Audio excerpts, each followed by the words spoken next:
Hey guys, welcome back to my channel. This is Vineet. कैसे हो आप लोग?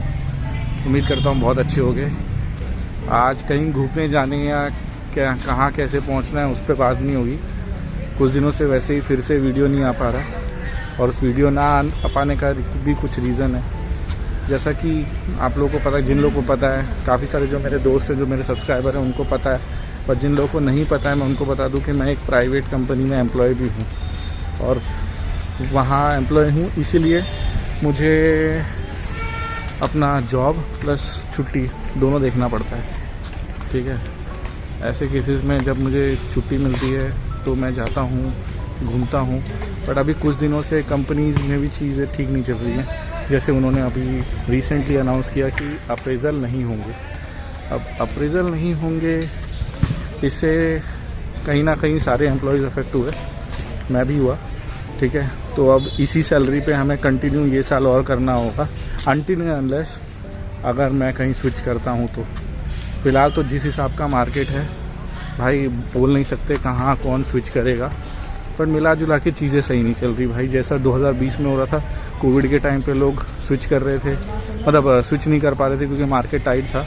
बट कंपनीज़ ने, काफ़ी लोगों ने ले ऑफ भी किए, काफ़ी लोगों ने अपना क्या किया, निकाला नहीं किसी को, बट अप्रेज़ल कैंसिल कर दिया था। मेरी भी कंपनी उन्हीं में से थी जिन्होंने अप्रेज़ल नहीं किया, ले ऑफ भी नहीं किया। ठीक है, तो 2020 वैसा चला गया। एज अ प्रिकॉशनरी मेज़र उन्होंने अप्रेज़ल नहीं किया और 2021 में उन्होंने बोला क्योंकि सेल्स ही नहीं हुई इसलिए उन्होंने कैंसिल कर दिया।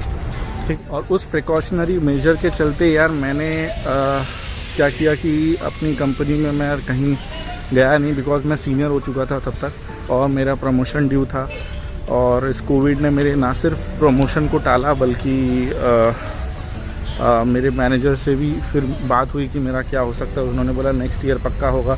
बट नेक्स्ट ईयर, जैसा कि मैंने बताया, 2021 की बात बता रहा हूँ मैं आपको, वहाँ पे तब कंपनी ने फिर से ये चीज़ बोल के कि 2020 में कुछ भी नहीं हुआ है हमारा सेल्स, और ये बोल के उन्होंने फिर से कैंसिल कर दिया अप्रेज़ल। और जब मैंने अपने मैनेजर से बात की तो वो भी कुछ नहीं कर सकते थे। तो भाई उन्होंने मुझे बोला कि मेरे पे विश्वास रखूँ, अगले साल मैं पक्का कर दूंगा। बट मुझे नहीं पता था कोविड अब कब ठीक होगा, चीज़ें कब स्टेबल होंगी। और जब आप 5 साल कर चुके होते हो तो आप मतलब बोलते ना, एक स्टेबिलिटी की भी पहचान देते हो कि यार आप पहली कंपनी में 5 साल टिक गए। मेरे बाकी दोस्त जो थे वो 2-2 साल एक ही कंपनी में रह के अपनी सैलरी ग्रो कर रहे थे और वो मुझे बोलते भी थे कि यार भाई, प्राइवेट में है ना लॉयल्टी नहीं देखी जाती है एट दी एंड, तू जितना स्विच करेगा तेरी सैलरी बढ़ेगी। मैंने बोला नहीं यार, रेज्यूमे पे अच्छा लगता है, आप एक कंपनी में कितना हो स्टेबिलिटी चेक होती है, कई एचआर नोट करते हैं, जो कि कई मायने में सही भी है। बट भाई ये भी तो सच है ना कि जो बंदा 2-2 साल में कंपनी चेंज कर रहा है उसका कहीं ना कहीं ग्रोथ ज़्यादा है, उसकी सैलरी बाय डिफ़ॉल्ट ज़्यादा होगी। ठीक है, और ये सोच के मैंने फिर 2021 में स्विच किया, बैंक गया, वहाँ पे मैंने काम किया, बहुत कुछ सीखा, बहुत कुछ। लेकिन मेरे मैनेजर ने एंड मोमेंट पे हाथ छोड़ दिया मेरा कि भाई अब वो चला गया, क्योंकि उसको खुद को बहुत प्रेशर था, छोड़ने के लिए नहीं बट काम का प्रेशर काफ़ी ज़्यादा था। ठीक है, अब मैंने सोचा यार भाई मैं इस पर करूँ तो करूँ क्या, क्योंकि बात ऐसी थी कि यार बैंकिंग मैंने पढ़ी थी, फाइनेंस पढ़ा था, बट आप जब प्रैक्टिकल लाइफ में देखते हो तो उससे काफ़ी हट के होता है। तो मुझे कहीं ना कहीं बहुत सारी चीज़ें सीखनी थी जो मैं वक्त के साथ साथ सीख रहा था। पर उस बीच में मुझे मैनेजर अच्छे नहीं मिले।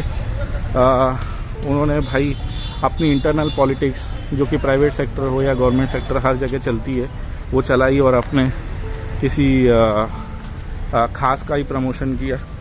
अब आप पूछोगे कि इतनी जल्दी आप प्रमोशन एक्सपेक्ट कैसे कर रहे थे।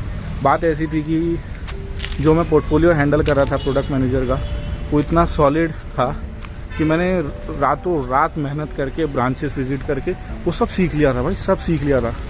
आप ऐसा समझ लो कि मुझे उस बैंक में सिर्फ 1 साल हुए थे। ठीक है, आप किसी भी कंपनी में जाके देख लो, और जब आप छोड़ो 1 साल बाद, कोई कंपनी आपको रिटेन करने का नहीं सोचेगी। ये मैं आपको लिख के दे सकता हूँ। आपने अनटिल अनलेस कुछ उखाड़ा नहीं होगा ना, कोई कंपनी आपको नहीं रखेगी। वो बैंक मुझे आज भी याद है, मेरे मैनेजर बार बार मैसेज कर करके बोलते थे पेपर वापस ले लो, पेपर वापस ले लो, हम लोग मैच कर देंगे तुम्हारी सैलरी। भाई मेरे को एक बात बोलो, ठीक है, अगर आपका आप सच में चाहते हो कि आपका एम्प्लॉय रुक जाए, ठीक है, तो पहली बात तो उसने पेपर डाली क्यों, कुछ तो उसको लगा होगा, मुझे भी लगा तो मैंने डाला, ठीक है चलो डाला। अगर आप श्योर शॉट हो, ठीक है, कि आप उसको रिटेन करोगे, तो आप मेल पे क्यों नहीं देते उस एम्प्लॉय को। मैंने बोला कि सर आप जो ही चीज़ बोल रहे हो ना मुझे मेल पे दे दो। मेरा मैनेजर भड़क गया, बोलता है मेल पे चाहिए, तेरे को मेरे पे ट्रस्ट नहीं है, तेरे को अभी मैं तेरा रेजिग्नेशन अप्रूव करता हूँ, तू जा। ये जैसे ही हुआ मैंने बोला ठीक है जा, वैसे भी मेरे हाथ में ऑफ़र था, मैं निकल गया। नोटिस पीरियड के लास्ट दिन तक उस मैनेजर ने, क्योंकि हमारा माइग्रेशन भी चल रहा था side by side, projects and all सब डेटा शिफ्टिंग हो रही थी दूसरे सर्वर पे, ऐसे में उनको भी मेरी ज़रूरत थी। उन्होंने बोला फिर से शांति से सोच ले। मैंने बोला सर अभी कुछ बोलना सही नहीं होगा, एंड मोमेंट पे कंपनी को मना करना बेटर है, मैं चला जाता हूँ। उसने मुझे लिटरली बता रहा हूँ कोई फेक नहीं रहा, प्लस 50,000 ज़्यादा ही बोला था, बट फिर भी मैंने बोला, मेरा दिल नहीं माना। मैं बोला चल नहीं भाई चले जाएंगे, क्योंकि यहाँ रुक गए ना तो लाइफ फिर से हेल होने वाली है। मैंने वो ऑफ़र एक्सेप्ट कर ली, ठीक है, ऑफ़र मतलब जो मेरे को मिली हुई थी, जिसके बेसिस पे मैं नोटिस पीरियड पे गया था। अब जाने के बाद मैंने देखा कि यार मेरे को दूसरी ऑफ़र भी मिल गई है हाथों हाथ, और वो यही कंपनी की थी जिसमें मैं अभी हूँ। तो मैंने ये एक्सेप्ट कर ली, क्योंकि इधर मुझे थोड़ा सा ही सही हल्का सा ज़्यादा ये मिल रहा था, क्या बोलते हैं, सैलरी में जो था थोड़ा सा ज़्यादा मिल रहा था। तो मैं बोला ठीक है ये वाला ऑफ़र एक्सेप्ट कर लेते, कर भी लिया। पहला साल गया, ये लोग बोलते हैं कंपनी घाटे में है, आपका अगले साल कुछ सोचते हैं, ठीक है आप ऐसे ही लगे रहो। मैं बोला चलो यार 30% की हाइक लेके आया हूँ, थोड़ा अपने को भी टाइम देना चाहिए। मैं रुक गया। फिर दूसरा साल हुआ, भाई कंपनी घाटे में चल रही है, आपका सहयोग ज़रूरी है, ऐसा नहीं है हाइक नहीं मिला, मिला डिसेंट मिला, तो फिर मैं रुक गया। तीसरे साल हुआ, ये लोग बोलते हैं अभी भी कंपनी घाटे में चल रही है, और फिर मैं मतलब हाइक हुआ, डिसेंट हुआ। इस बार इन लोगों ने डिक्लेयर ही कर दिया कि भाई हाइक नहीं होगा।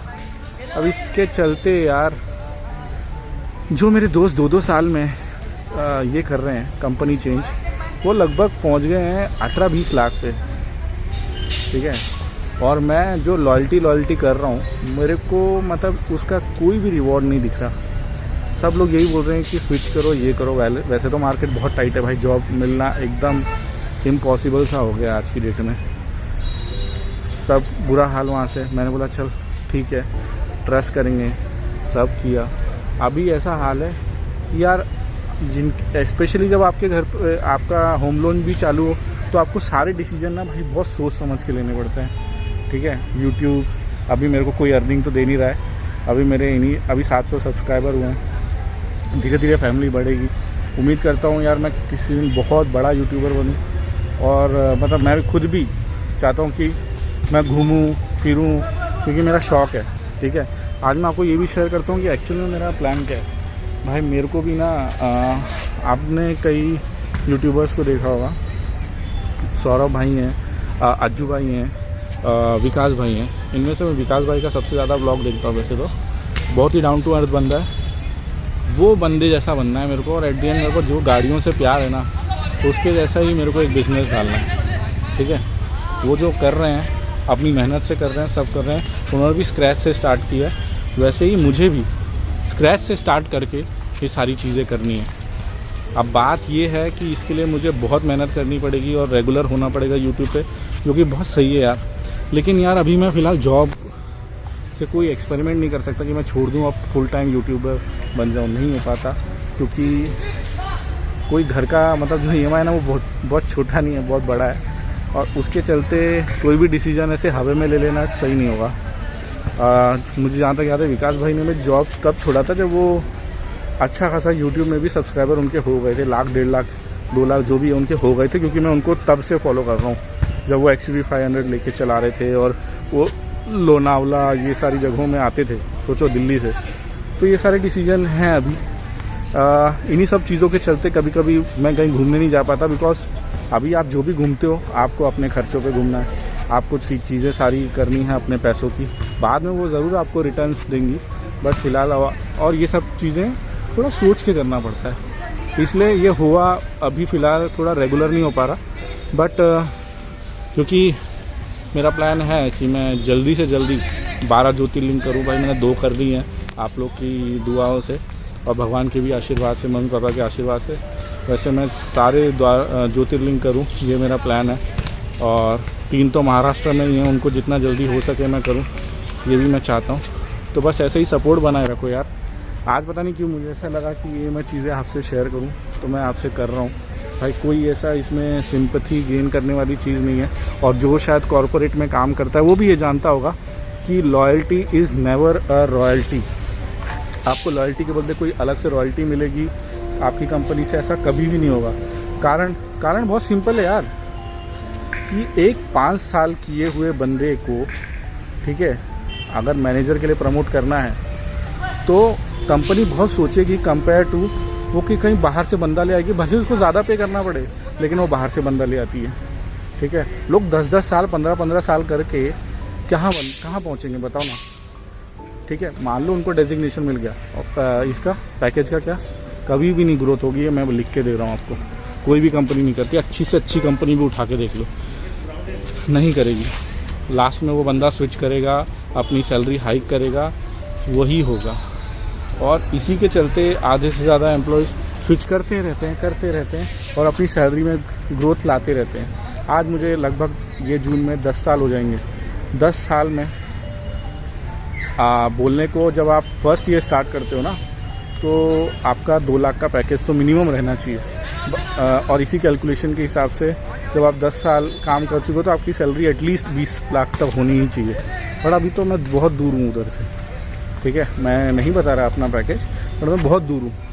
मैं भी चाहता हूँ यार ग्रो करूँ, मैं भी चाहता हूँ बढ़ूँ, और वो समय के साथ ही होगा, आई नो। बट चीज़ें जब आप पूरी ट्राई कर रहे हो आपके एंड से, बट बोलते हैं ना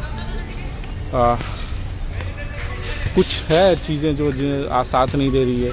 अभी ये जियोपॉलिटिकल टेंशन बोलो या फिर कोविड बोलो, कुछ भी बोलो, कभी कभी मैनेजर का इन्वॉल्वमेंट बोलो, ये सब नहीं। क्योंकि भाई हर कोई एम्प्लॉय नहीं चाट सकता अपने मैनेजर की, जो है वो सच है, ठीक है। हालांकि मेरी इस कंपनी में बहुत अच्छा है चीज़ें, ये सब करने की ज़रूरत नहीं है। अगर वाकई में अप्रेजल होता तो मेरी मैनेजर बेशक बहुत अच्छा अप्रेजल करती। बट इस कंपनी में यार ये लोग डेजिग्नेशन पे ज़्यादा फोकस नहीं करते, प्रमोशन पे ज़्यादा फोकस नहीं करते, जो कि कहीं ना कहीं दूसरी कंपनियों में वो फिर वो हिट कर जाता है, ठीक है। मैं भी ग्रो करना चाहता हूँ भाई। कल मैं भी चाहता हूँ मैं भी एक मैनेजर बनूँ, मेरे साथ भी मेरी एक टीम काम करे, ठीक है। वो हिसाब है।